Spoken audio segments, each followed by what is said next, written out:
کیونکہ پرانے عہد نامے میں ہر ایک سال گناہوں کی یاد دلانے کے لیے تھا، صحیح۔ لیکن 1000 سالہ بادشاہت میں وہ منجی اور نجات کی یاد دلانے کے لیے ہوگا، جی نہ کہ گناہوں کے لیے۔ سو اس کی قدرت بطور کفارے کے نہیں بلکہ بطور یادگاری کے ہوگی۔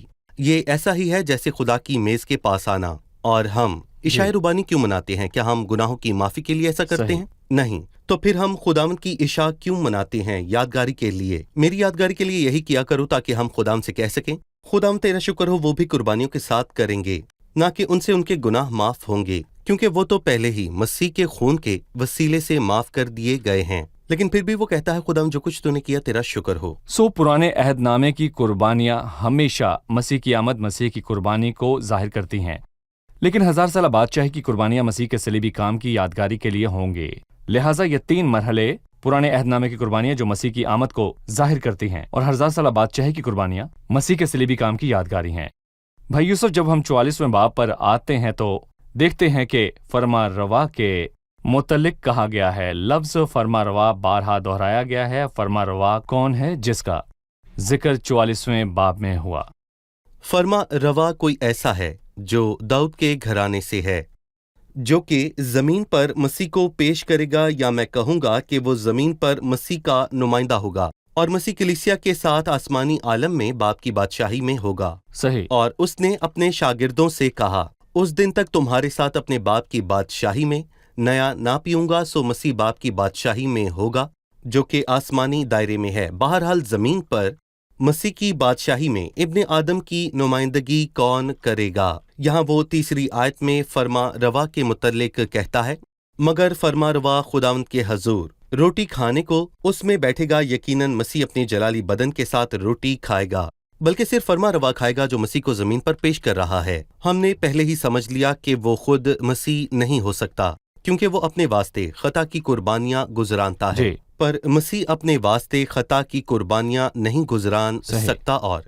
اور ہم نے اس کو 45ویں باب میں دیکھا۔ میں کہوں گا کہ جی۔ اس کی 22ویں آیت میں، اور اسی دن نافرما اپنے لیے اور اپنے تمام اہل مملکت کے لیے خطا کی قربانی کے واسطے ایک بچھڑے کو تیار کرے گا۔ تو پھر وہ شخص مسیح نہیں ہو سکتا۔ 46ویں باب میں وہ کہتا ہے کہ اور فرما روا لوگوں کی میراث میں سے ظلم کر کے نہ لے گا تاکہ ان کو ان کی ملکیت سے بے دخل کرے، پر وہ اپنی ہی ملکیت میں سے اپنے بیٹوں کو میراث دے گا۔ اور اس کے ساتھ ساتھ فرما روا کے ہاں اس کی جسمانی اولاد کا ہونا صحیح۔ مزید اس بات کا ثبوت ہے، وہ مسیح نہیں۔ ٹھیک ہے بھائی یوسف، 15ویں آیت میں لاوی کاہنوں یعنی بنی صدوق کی بات کرتا ہے، لیکن لاوی کاہن یعنی بنی صدوق جو میرے مقدس کی حفاظت کرتے تھے، جب بنی اسرائیل مجھ سے گمراہ ہو گئے، وہ لوگوں کے لیے سوختنی قربانی اور ذبیحہ ذبح کریں گے، اور ان کے سامنے ان کی خدمت کے لیے کھڑے رہیں گے تاکہ میرے حضور چربی اور لہو گزرانے۔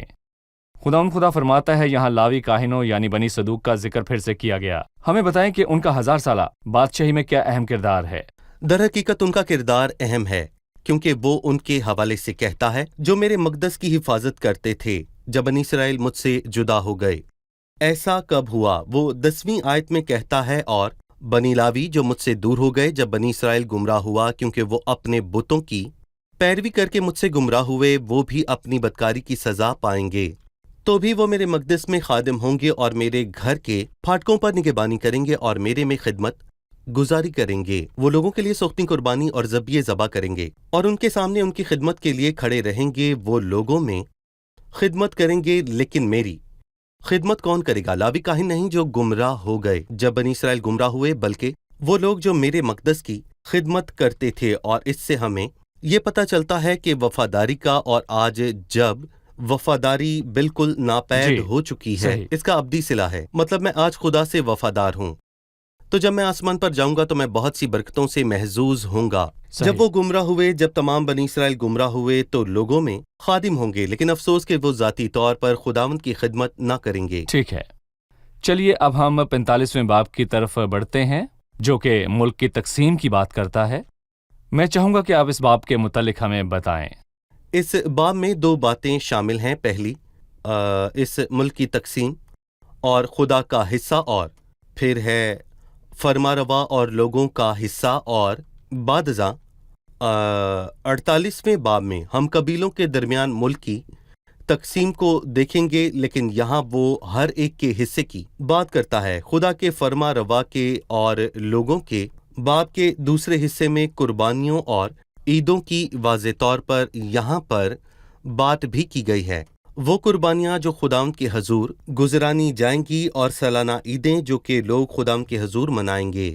ہم اپنے ناظرین کو بتانا چاہیں گے کہ ایک نقشہ ہے جو اس ملک کی تقسیم کو پیش کرتا ہے اور خداوند اور فرما روا کے حصے کو ظاہر کرتا ہے، جو ہماری ویب سائٹ www.biblimutaliah.com پر جلد اپلوڈ کر دیا جائے گا۔ آپ اسے ڈاؤن لوڈ کر سکتے ہیں اور اس سے معلومات حاصل کر سکتے ہیں حزقیل کی کتاب میں، تاکہ آپ سمجھ سکیں کہ ملک کی تقسیم کس طور پر ہوگی۔ 45ویں باب کی 13ویں آیت ہے، وہ قربانیوں اور عیدوں کی بات کرتا ہے۔ ہمیں ان قربانیوں اور عیدوں کے حوالے سے کچھ بتائیے، آپ کیا کہیں گے بھائی؟ قربانیوں کا ذکر آیات 13 سے 17 میں واضح طور پر کیا گیا ہے، اور ملک کے لوگوں کی طرف سے کیا نظر کیا جائے گا 18ویں آیت سے باب کے آخر تک۔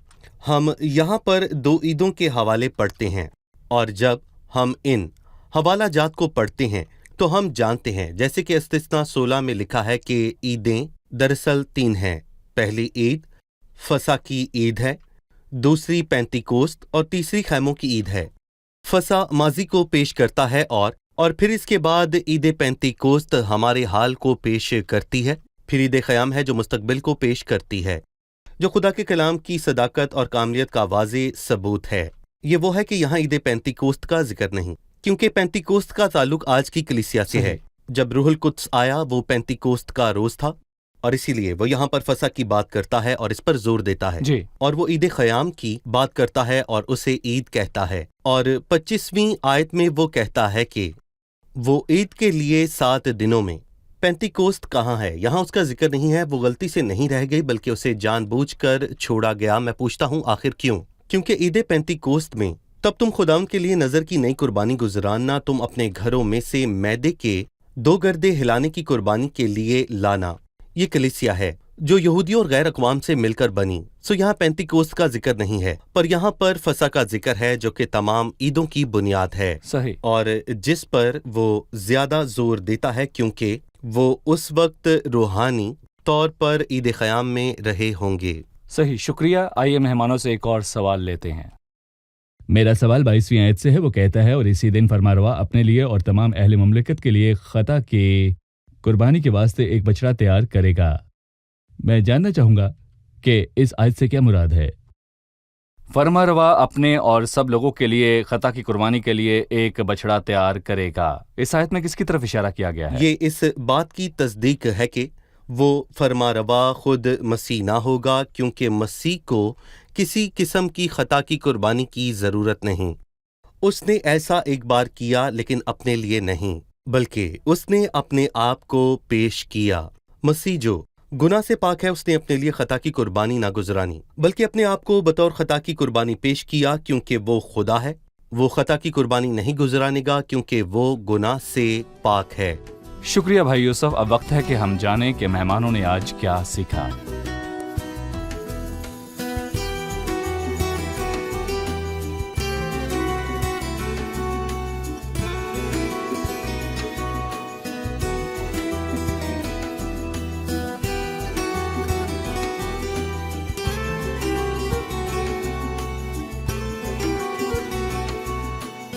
آپ تیار ہیں؟ ہم نے آج کی قسط میں 43ویں باب میں سیکھا کہ جلال ہیکل میں مشرق کی سمت سے ہی لوٹ کر آیا۔ آپ جلال کے لوٹ آنے میں کیا دیکھتے ہیں؟ ہم نے حجی 2:9 میں پڑھا کہ اس پچھلے گھر کی رونق پہلے گھر کی رونق سے زیادہ ہوگی، اور یسایہ 6:3 ساری زمین خدا ان کے جلال سے معمور ہے، اور اس کا جلال ہی 1000 سالہ بادشاہی میں ہر چیز پر سایہ کرے گا۔ 43ویں باب کی 18ویں آیت میں ایک بار پھر سوختنی قربانی اور خون چھڑکنے کے لیے مذبح کا ذکر ہوا۔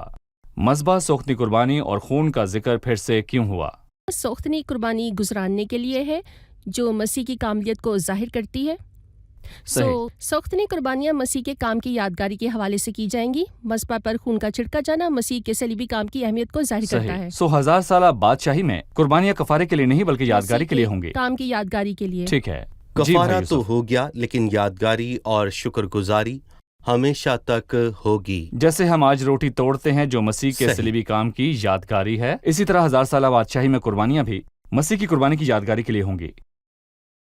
45ویں باب میں عیدوں کا ذکر جو ہے موجود ہے۔ دونوں عیدوں کا ذکر خاص طور پر کیا گیا ہے، عید فصح کی عید اور عید خیام، لیکن عید پینتیکوست کا ذکر نہیں ہے۔ اس کا ذکر کیوں نہیں؟ فصح ماضی کو پیش کرتا ہے اور پینتیکوست آج کی کلیسیا سے متعلق ہے، اور عید خیام کا تعلق مستقبل سے ہے۔ چونکہ 1000 سالہ بادشاہی مستقبل میں ہوگی، عید پینتیکوست 1000 سالہ بادشاہی میں نہیں پینتیکوست ہوگی۔ کا تعلق کلیسیا سے ہے، روح القدس کی آمد سے اور کلیسیا کے قیام سے، جو سب پینتیکوست کے روز ہوا۔ جی بالکل۔ جی بھائی یوسف۔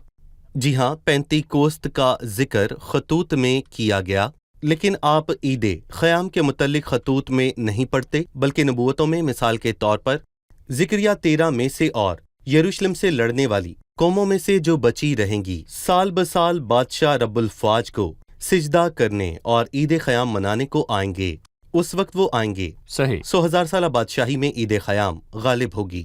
آپ نے ذکر کیا کہ پینتیکوست کا خطوط میں ہونے کا مقصد یہ ہے کہ کلیسیا میں یہودی اور غیر اقوام دونوں ہیں، جنہیں بالکل۔ پینتیکوست میں روٹی کے 2 گردوں سے ظاہر کیا گیا، اور یہی افسیوں 2 باب میں بھی یہودیوں اور یونانیوں کے حوالے سے لکھا ہے، کیونکہ اس کے وسیلے سے ہم دونوں کی رسائی ہوتی ہے۔ یہ تحریر بذات خود ہمیں پہلے کرنتھیوں کے 16ویں باب میں ملتی ہے، لیکن میں پینتیکوست تک افسس میں رہوں گا۔ اس میں دونوں آیات شامل ہیں، یعنی مفہوم اور تحریری بیان۔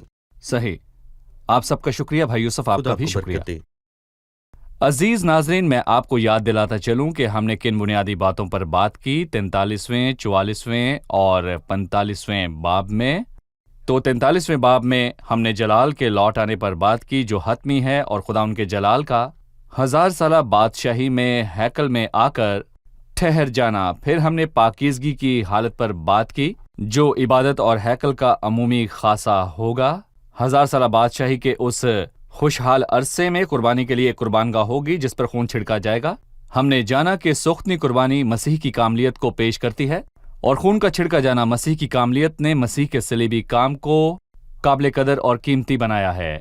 1000 سالہ بادشاہی کی قربانیاں یادگاری کی قربانیاں ہوں گی جو مسیح کی قربانی کو پیش کریں گی، اور وہ کفارے کی قربانیاں نہ ہوں گے۔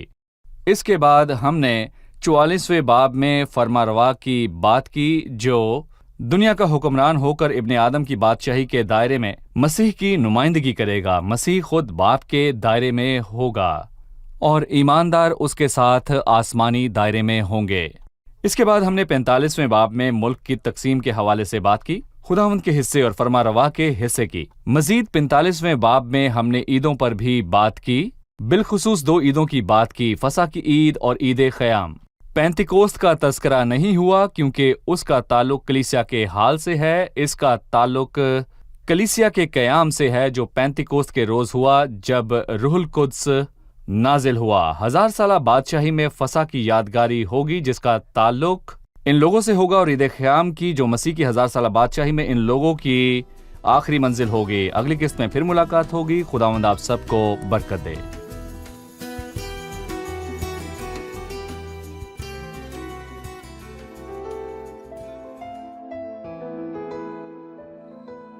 تیرا کلام رہے گا قائم، پہاڑ جب نہ رہے خدایا، تیرے منہ کی ایک بات بھی ٹلے گی نہ، چاہے کچھ بھی ہو۔ تیری مان دیے ہے زندہ، سونے سے بھی قیمتی، میرا دل یہ دے گواہی ہے، یہ کتاب عظیم نازل کرے اپنا کلام، شکستہ دلوں کو سکون ملے، تاریکی دور ہو میری راہیں روشن کر، دل اپنا کلام کثرت سے اے خدا بدل دے، رہائی دے کثرت سے پھل میں نام، کلام رہے گا قائم، پہاڑ جب نہ رہے خدایا، تیرے منہ کی ایک بات بھی ٹلے گی نہ، چاہے کچھ بھی ہو۔